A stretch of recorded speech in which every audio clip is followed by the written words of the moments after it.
Página 41. El poder de la estupidez, Giancarlo Livraghi, 2010. Capítulo 6. El principio de Peter. Otro texto básico sobre los problemas de organización, o, en la definición del autor, la sana ciencia de la jerarqueología, es de Peter Principle Why Things Always Go Wrong, publicado en 1969 por un sociólogo canadiense, Laurence Peter. Tras el éxito de este libro, el autor escribió 3 continuaciones sobre el mismo tema, ampliando el concepto al tiempo que sugería soluciones, irónicas, pero no irrazonables.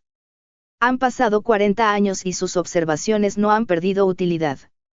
No solo para los estudios jerarqueológicos y las enfermedades organizativas, sino también para todas las personas que deseen lograr una perspectiva más clara sobre su trabajo y su vida. También para quienes intentamos comprender la estupidez humana, claro está.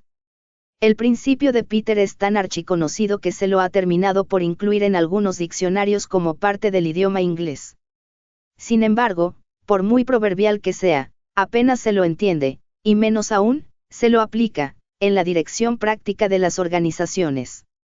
Los libros de Peter, como los de Parkinson, combinan un sentido del humor muy atractivo con un razonamiento serio y riguroso. Su lectura resulta tan divertida como útil, interesante y reflexiva. El principio de Peter afirma que los miembros de una organización, que se rija por la meritocracia, prosperarán hasta alcanzar el nivel superior de su competencia y luego los ascenderán y estabilizarán en un puesto para el cual son incompetentes. Cuando destacan en algo, se los traslada a otra cosa, a labores para las cuales carecen de cualificación o idoneidad. Aunque esto parece un poco simplista, se puede resumir así: la nata se monta hasta que se agria. Pero si la nata agria puede ser deliciosa y sana, esta otra receta sirve un veneno a la mesa. Ocurre, así, que a una persona que no es estúpida en una tarea concreta se la traslada a una situación en la que se torna estúpida, no en un sentido global, sino por la incompetencia, en su nueva función. A medida que se van produciendo estos cambios, se multiplica la incompetencia, o la ingelitencia, en todos los niveles de la organización, y las personas competentes que aún no han sido elevadas a sus puestos de incompetencia deben lidiar con el obstáculo que suponen quienes ya los ocupan. En uno de sus libros, The Peter Prescription, de 1973, Laurence Peter analizó de nuevo el problema y sugirió soluciones que sin duda son de carácter humorístico, pero pueden tener cierto extraño valor práctico. Por ejemplo, sugiere que, cuando alguien está a punto de cruzar al nivel de incompetencia, actúe de un modo caprichoso o poco convencional, sin la gravedad suficiente como para que lo despidan, o degraden. De esa forma, puede seguir ocupando felizmente el puesto para el que es más idóneo. Se trata de una broma. Sin duda.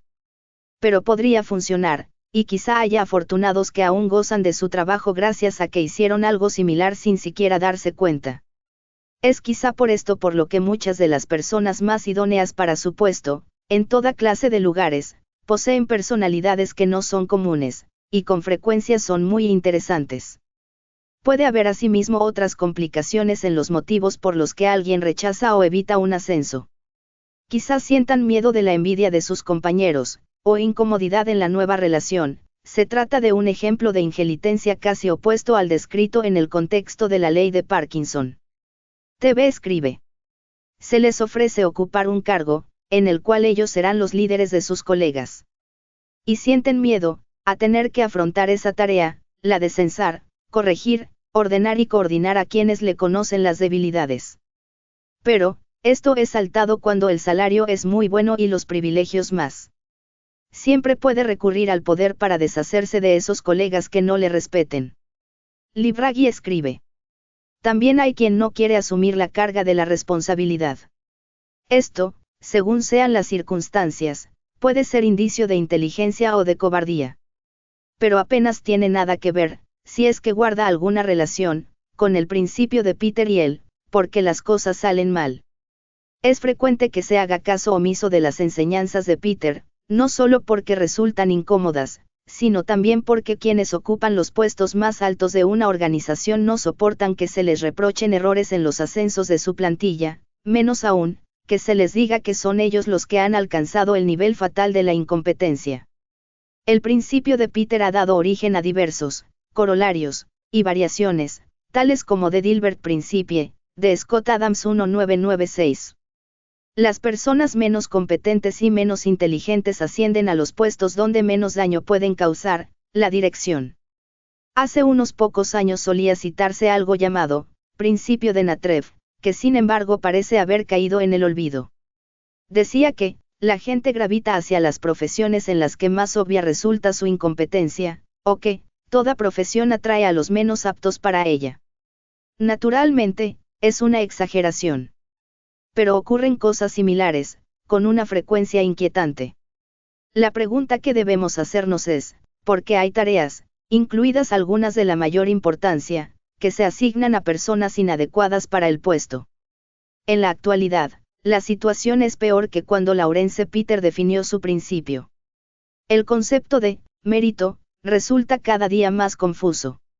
Se asciende a alguien, o se lo elige, por la protección de un poder oligárquico, una apariencia superficial, intrigas y otras razones que tienen poco, o nada, que ver con la competencia. TV escribe.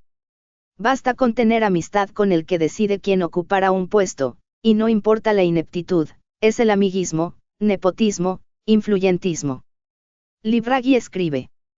También se fomenta la incompetencia con el dominio apabullante de la manipulación financiera, que recompensa las tretas astutas, así como los golpes de suerte de quien está en lo alto de la ola justo cuando la bolsa da un salto hacia arriba dentro de los juegos de azar a gran escala.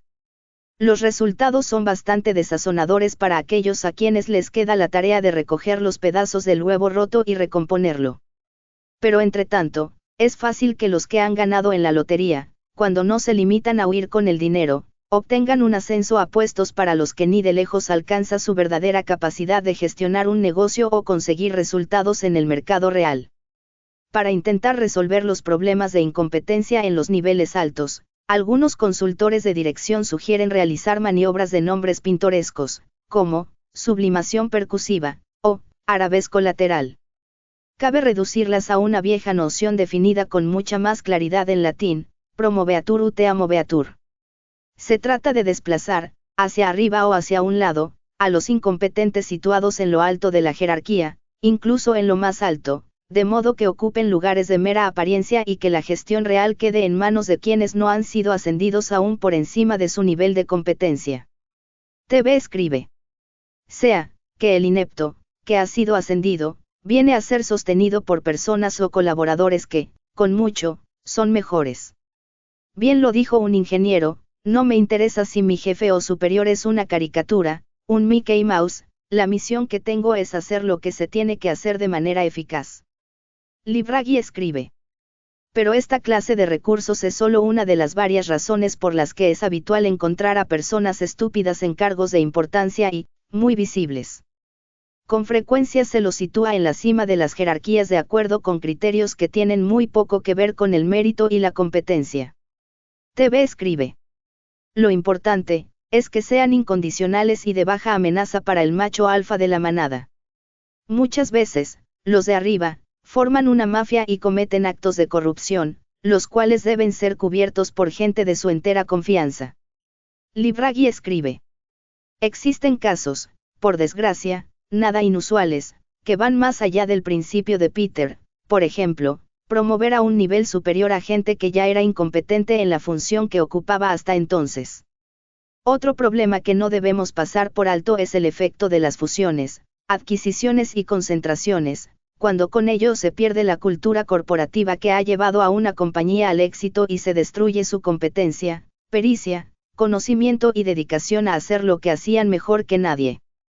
En estos procesos se expulsa a muchos trabajadores no porque sean incompetentes, sino porque con la fusión de dos o más estructuras se provoca una duplicación de funciones, y porque una parte del coste de la adquisición se compensa con el recorte de personal.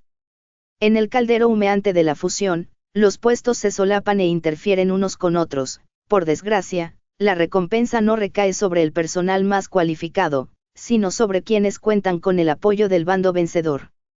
TV escribe. En cuanto un nuevo líder supremo llega a la organización, ya tiene claro a quiénes va a reemplazar, degradar o despedir. Tiene que colocar a sus incondicionales en los puestos de confianza, aunque sean unos ineptos, porque se confía en que la organización seguirá funcionando, con algunos ajustes. Libraghi escribe. Los juegos de poder y las intrigas de oficina se imponen al mérito y a la calidad.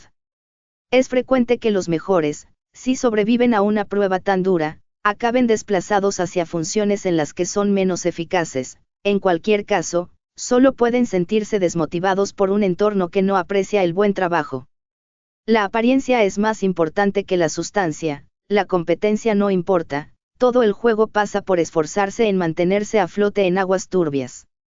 Así es como el principio de Peter se combina con otras enfermedades del juego de las jerarquías para incrementar y multiplicar el poder de la estupidez humana. Página 46.